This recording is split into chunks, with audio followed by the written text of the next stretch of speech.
என்னப்பா சாமிட்ட எதுவும் கேட்கணுமா? அது சொல்லி கேட்க பக்கத்து வீட்டால் ரொம்ப இடைஞ்சலும் காணப்பா அவன் பிள்ளை. வேற எதுவும் கோளாறு உண்டா வீட்டுக்குள்ள? எதுவும் வஞ்சனை செய்வனைகளுக்கு உண்டா? அது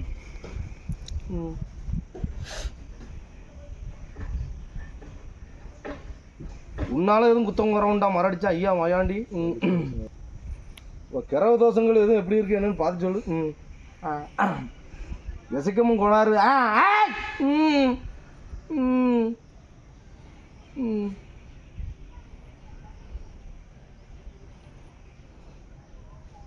ஊராளப்பட்ட அம்மனால எதுவும் குறை உண்டா? முத்தாரால எதுவும் குத்தம் குறை உண்டாமா? இருக்கும் கூடி மாறியால எதுவும் குறைபாடு உண்டா? எசக்கியால குத்தம் குறை எதுனால நடக்கு என்ன ஏன்னு எனக்கு பார்த்து சொல்லு.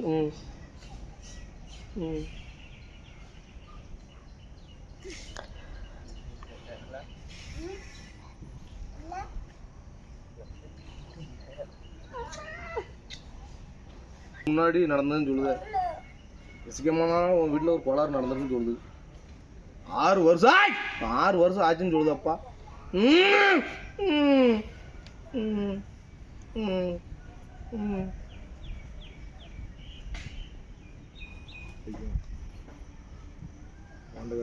படிச்ச ஐயா மயாண்டி.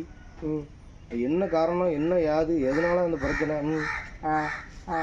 இனிமேலும் அவன் பிரச்சனை வீட்டில் ரொம்ப நம்பளப்பட்டுக்கிட்டு இருக்கானே. இடைஞ்சலுங்கானப்பா என்ன சொல்லணும்?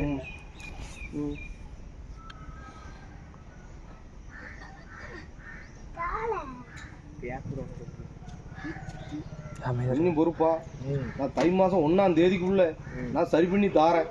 உன் வீட்டு நடவாசம் ஏற விடாம நான் முடிவு பண்ணி தாரேன். உன் வீட்டுக்கு வந்த காரணத்தை நான் என்ன நான் பதில் சொல்லுவேன் உனக்கு, சரியா? இனிமேல் உன் வீட்டில் இடைஞ்சலுக்கு நான் உருவாக்க மாட்டேன்னு நான் பார்த்துக்கிட்டு தான் சொல்லுதாரு, சரியா?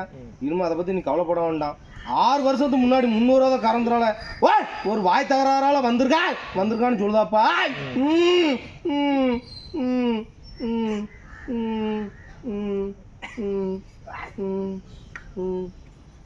மாதம் 1ஆம் தேதி பிறக்கக்குள்ள நான் உன் வீட்டை நான் சரி பண்ணி தாரேன்.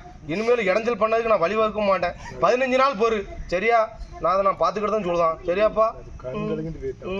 பயப்படாத, உனக்கு நான் ஒரு குறையும் விட மாட்டேன். 15 நாளைக்குள்ள உனக்கு எல்லாம் சரி பண்ணி தாரேன், சரியா? உன் வீட்டில் இனிமேல் எந்த இடைஞ்சல் வராது, எந்த பிரச்சனையும் வராது. உன் உடம்புக்கு நான் பொறுப்பு, சரியா? உன் குடும்பத்துக்கு உன் பிள்ளை குட்டிகள் உனக்கும் உன் கணவன் மனைவி எல்லாத்துக்கும் நான் பொறுப்பு ஏற்றுக்கிட்டேன், சரியாப்பா? இனிமேல் உன் வீட்டில் எந்த விதமான அசம்பாதம் நடக்காது, எந்த விதமான குறைபாடும் நடக்காது, எந்த விதமான சேட்டைக்கும் நான் அறிகுறி வைக்க மாட்டேன், சரியா?